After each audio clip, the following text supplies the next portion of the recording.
Good day, grade 10s. Welcome to our business studies class. Today we are wrapping up our social responsibilities. We looked at that so far, and those who are joining us today, welcome to our 23rd lesson. My name is Hector S. Nkosi. All right. So when it comes to social responsibility, we looked at few things, basically, boys and girls, and these were the learning outcomes that we looked at, basically, the other day. So basically, boys and girls, you need to define the term social responsibility and give practical examples. You need to recommend or suggest initiatives, business that can take to address your social economics. Um, you also need to be able to interview the local business on initiatives taken to address socio-economic issues. You need to be able to evaluate the extent to which these initiatives have addressed the socio-economic issues. Now, boys and girls, these are your learning outcomes that you need to know by the end of this lesson, basically. All right. Now, what I want us to do is to look at the definition of your social responsibility. When it comes to your social responsibility is when each person is responsible for the effects of their behavior and lifestyle has on the environment and others. It means that the person or group organization has a responsibility to act in a way that benefits the society as a whole. Now, that's what we mean the social responsibility, right? So, is it the person or a group that has the responsibility to act in a way that will benefit the whole society or the society as a whole, basically?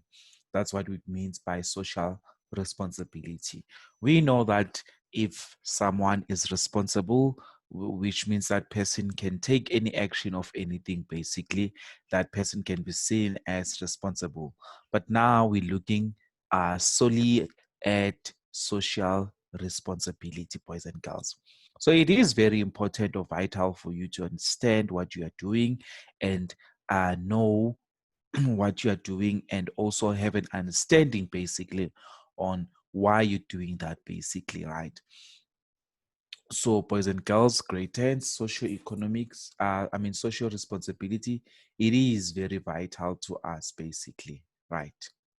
Now, let's look at the next bullet. The next bullet, it says your social responsibility also means getting actively involved in projects and can have a positive impact on society. So positive impact, it's the core word basically, right? So that's social, basically it's everywhere, basically like the community, the country, the township you're living in and stuff like that.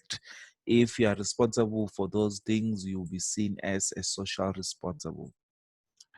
Now, I want us to look at the definition of a corporate social responsibility or a CSR.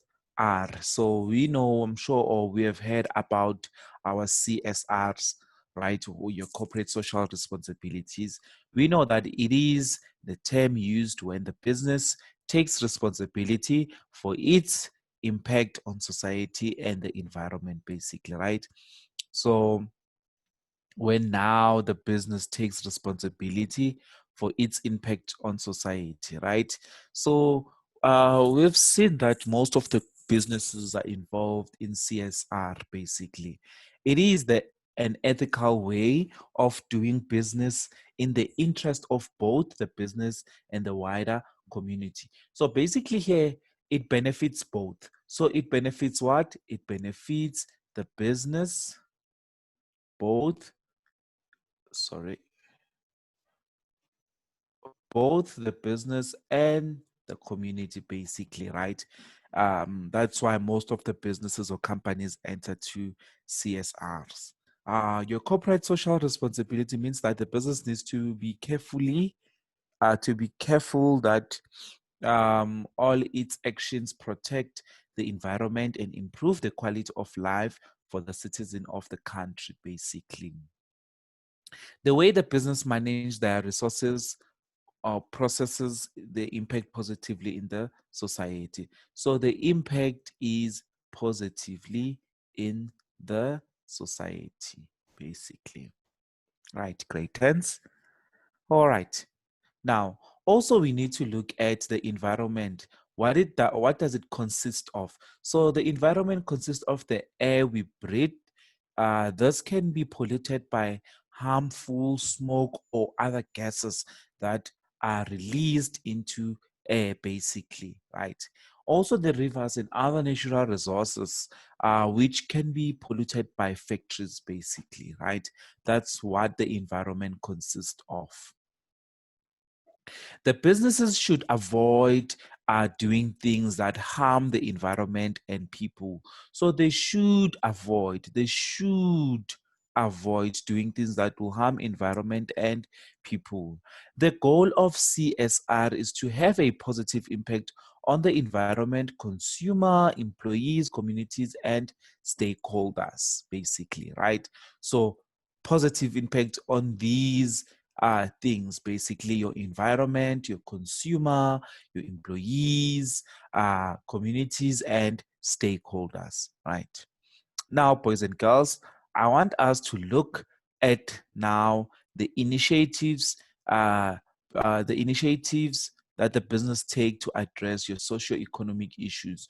So now let's look at the initiatives that, okay, what initiative these businesses gather into in order to address your socio-economic issues.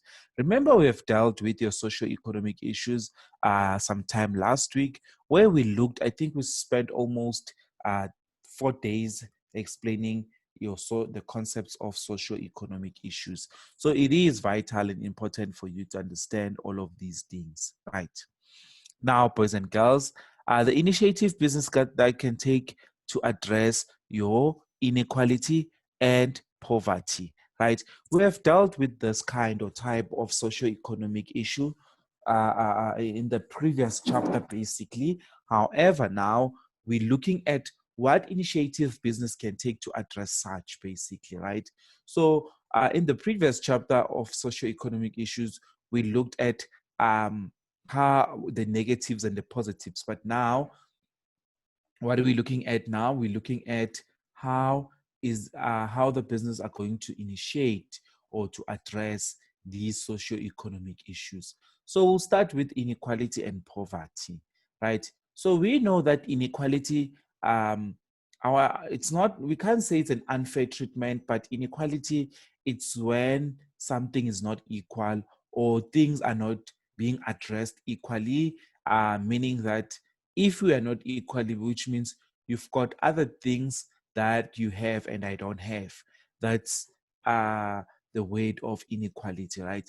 Then we know that poverty comes through inequality, because do you agree with me, guys? If in this world everyone was the same, everyone was earning the same salary, everyone was working, there was no unemployment people, there were no people living in the squatter camps, there were no people who living in an informal settlement and stuff, right?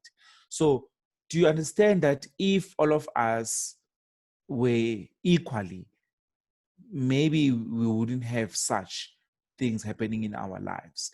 So now inequality comes because now the manner in which we are living our lifestyle is not the same, basically. No wonder we're going to introduce this word of inequality.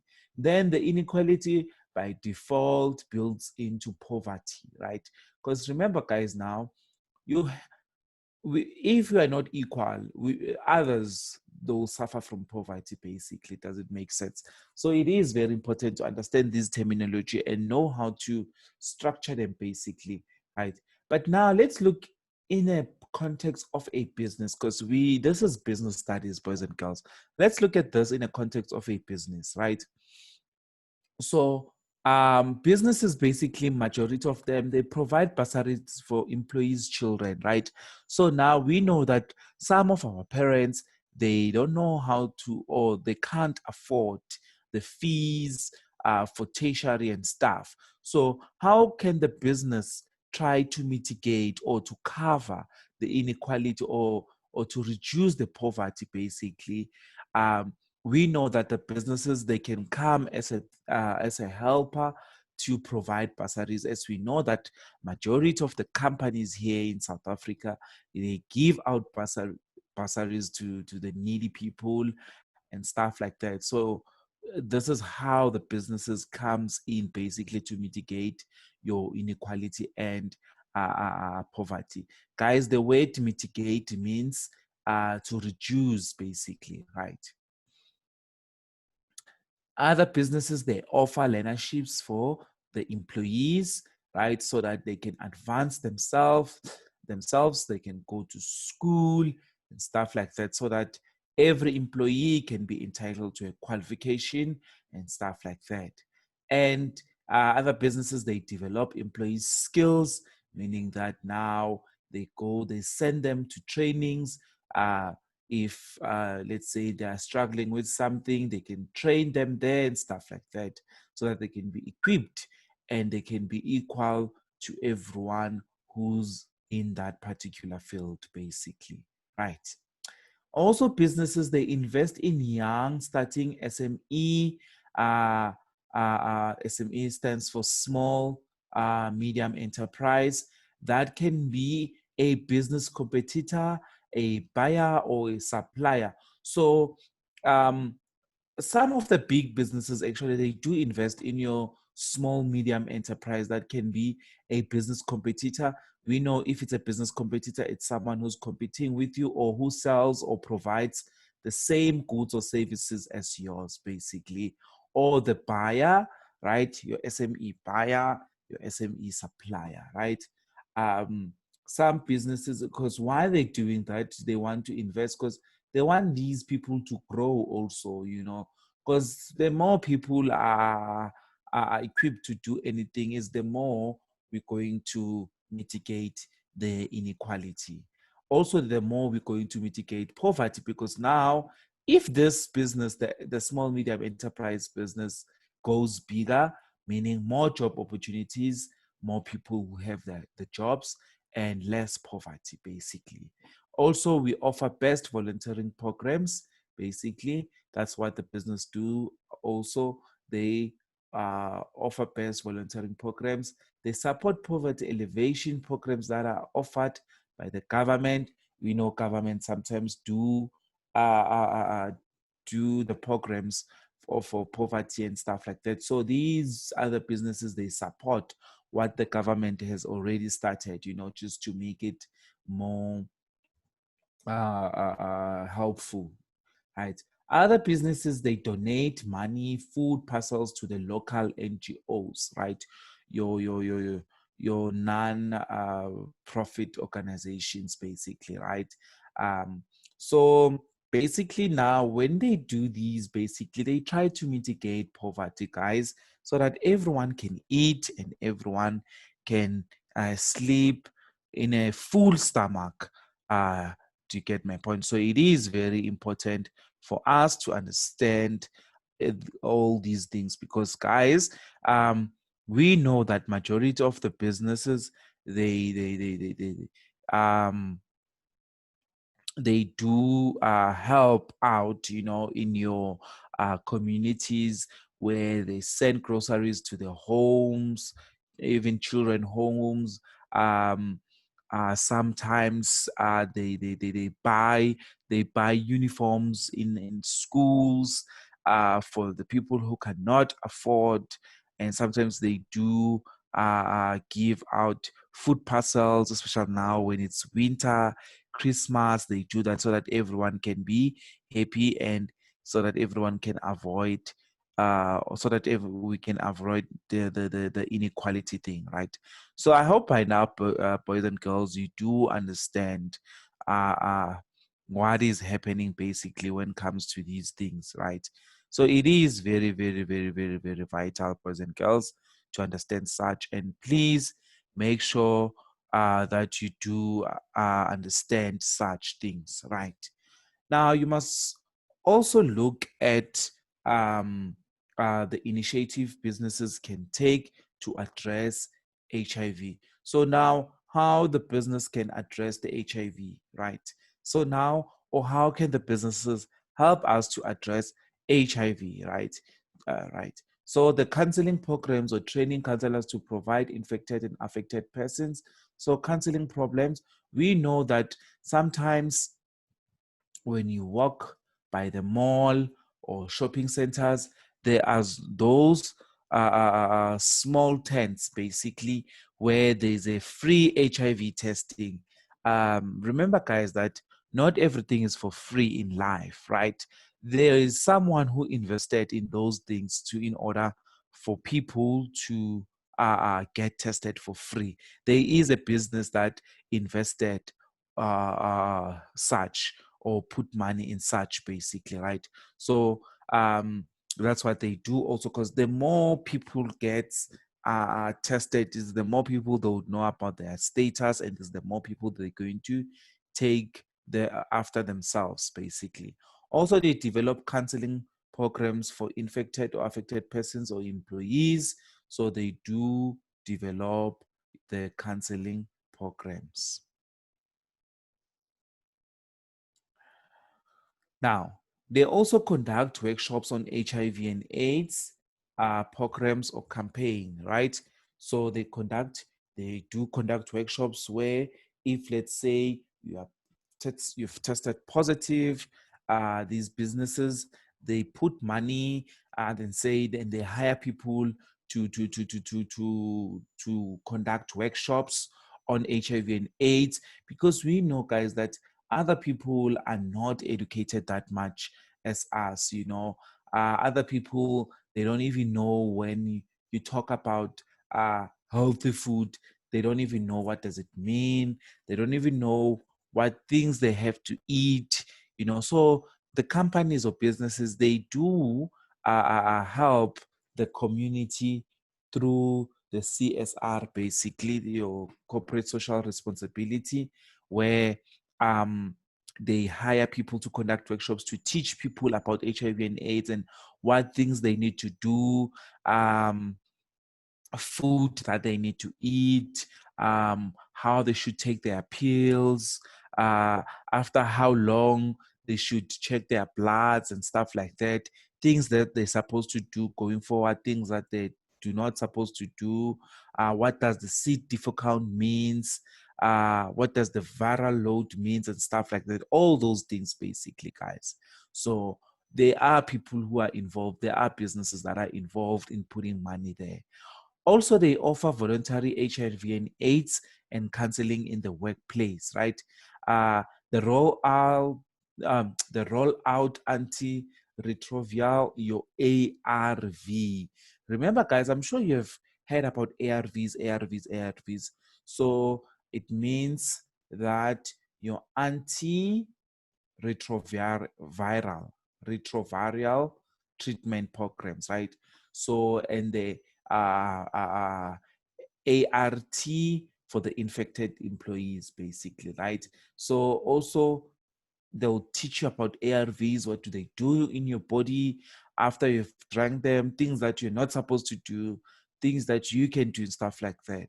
So they also, businesses also put more money to encourage employees to join HIV and AIDS support groups, and also develop strategies to deal with stigma and discrimination, participate in the HIV prevention program implemented in the community, support the non-governmental organizations or community-based, basically, right? All right, we are almost there.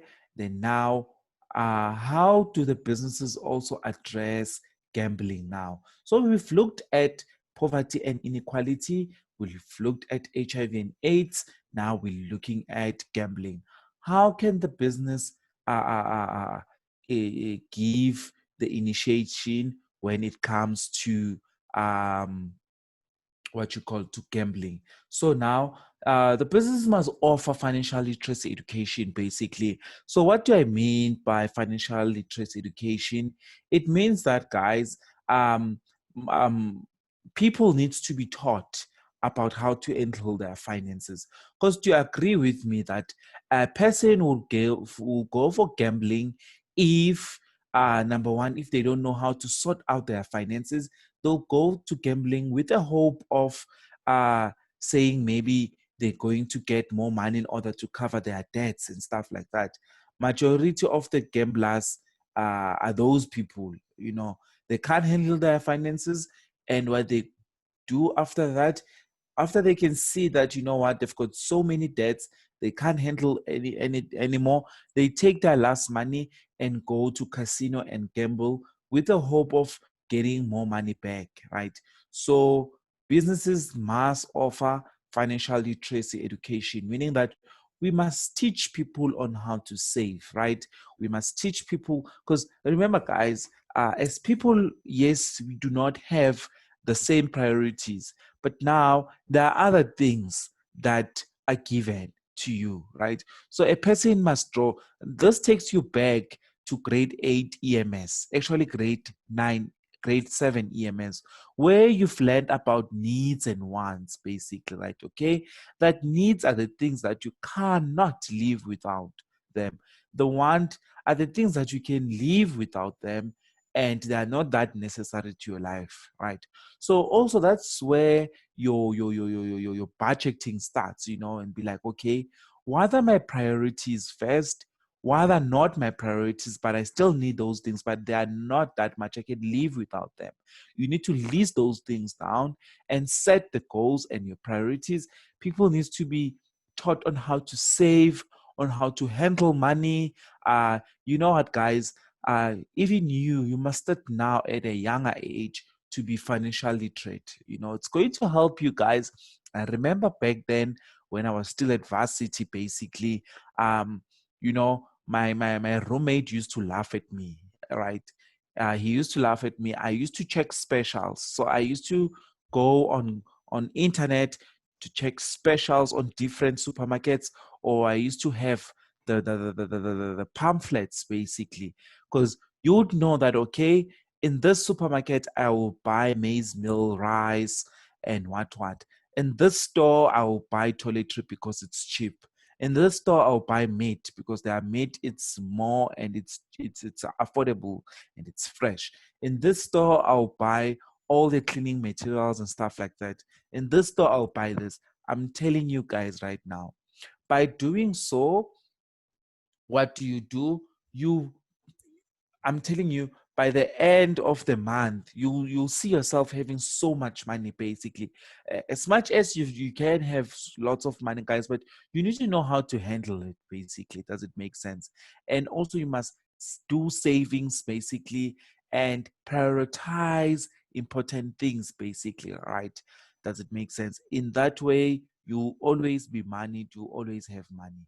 Also, businesses must make use of organizations such as Gamblers Anonymous and the National Council on Problem Gambling to help gamblers to fight their addiction, because it is an addiction, guys. Once you go, you would want to go now and then. So you see the important thing, we must always offer financial literacy education, guys. It is very important to be financially literate, guys, especially in the times that we living in, right?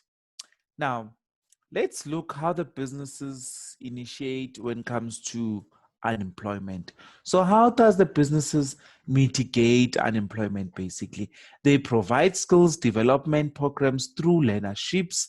So they do learnerships, right? They provide learnerships. Uh, we know learnership. It's when a business basically hires you for a short period of time, then they do give you sort of a stipend, uh, but at the same time, you learning a certain course. That in that way, it will equip you, or it will open doors for you for other jobs later in life, basically, right? They offer bursaries to the community to improve the level of education. We know that the more people are educated, the lesser unemployment is going to occur. They create jobs for members of the community. They provide entrepreneurial programs that can promote self-employment.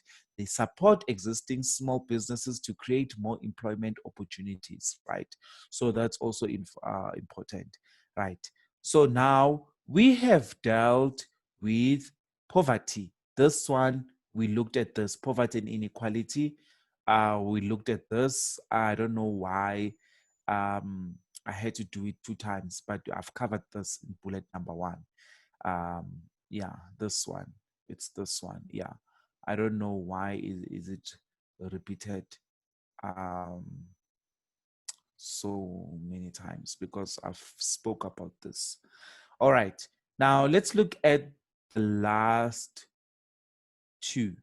Let's look at the crime and violence. Yeah, crime and violence is almost the same. How businesses address the crime and violence. We know that they address the crime by offering employment, because guys, I'm telling you right now, people do crime because they don't have jobs. So they want something for living. So you end up seeing them doing crime. So businesses must offer employment, get involved in the local community on substantial projects with the community, sponsor special sports program by providing finance prize money for special community events. We know, guys, are sometimes in the community that we living in, basically, sometimes you would see, sometimes there's a sport program that is happening, that okay, this street is playing with the other street, or community A is playing with community B. Then they look for a sponsor, then so that the sponsor can sponsor those people. You see, guys, if other communities they do choir and stuff like that, other communities they do drama, then they get sponsored and stuff like that, and that's how all those things they'll mitigate crime, right? And they adopt school by providing most of its needs, basically, right? Now let's also look at how can the businesses initiate when it comes to violence. Basically, they provide employees assistance with the program EAP, basically, right? So it's the Employee Assistance Program, EAP, to enable employees with personal problems to seek help, right? Also, they provide counseling facility, refer victims to private counselors, basically, right? Other example of corporate social responsibility initiatives is producing social responsibility for goods and services, treating employees in a socially responsible way, ensuring production techniques are socially responsible, um, initiating community projects. So all of these things, boys and girls, um, these are your other responsibility initiatives that the business can other examples of your CSR, basically initiatives, your corporate social responsibilities. So, boys and girls, it is important, or it is vital for you to understand such, as this is going to help you guys a lot in your assessments and tests, right? Guys, from my side, thank you so much. Or before I can say that, tomorrow we'll be looking at exam techniques on how to answer a past paper. So we'll be we'll be doing a revision, but it's through exam techniques. So please make sure that you understand. Make sure that you tune in tomorrow, as it's going to be an exciting lesson for you. And also, boys and girls, I'm sorry to tell you, but tomorrow it's my last day at the school. But I hope I'll see you again sometime next year when you're in grade 11, or late this year. But it is my last day, basically, boys and girls. From my side, I say thank you so much for always tuning in, grade 10s. I believe in you so much, and I know that you can do better and best. From my side, I say take care and have a lovely afternoon. Goodbye.